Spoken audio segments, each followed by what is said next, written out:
Bugun sizlar bilan har kunim qanaqa boshlanishi haqida bo'lishmoqchiman. Har kunlik rejimim bilan o'zi Telegram kanalimda doim bo'lishaman. Menga o'xshagan qizlarga motivatsiya bo'lsin. Алиса, включи музыку. Uyg'onishim bilan kravatdan turmasdan limfa drenaj mashq, massaj, osankaga mashqlar qilaman. Bularni bu yoqda ko'rsatish imkonsiz.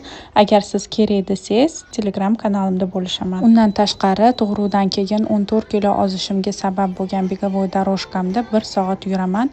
Bo'sh yurmaydi, face fitness qilaman. Agar siz ham o'zingizni qiynamasdan ozmoqchi bo'lsangiz, shunaqa begovoy daroshkani maslahat beraman. Bolalarim kichkina bo'lishgani uchun men zalga chiqa olmayman. Ko'chada yurish har doim qulay emas. Kun salqin bo'lganda shamollab qovurdim, kun issiqda yurib bo'lmaydi. Bu begovoy daroshkani olganimga 1 yil bo'ladi va bir kun ham afsuslanmadim. Begovoy daroshkani o'tgan yil Xitoydan o'zim zakaz qilganman, lekin hozir menda v наличии zakaz qilganimdan ancha arzon narxga olsangiz bo'ladi. O'zingizni diyetalar bilan qiynamasdan oson ozmoqchi bo'lsangiz, menga murojaat qiling.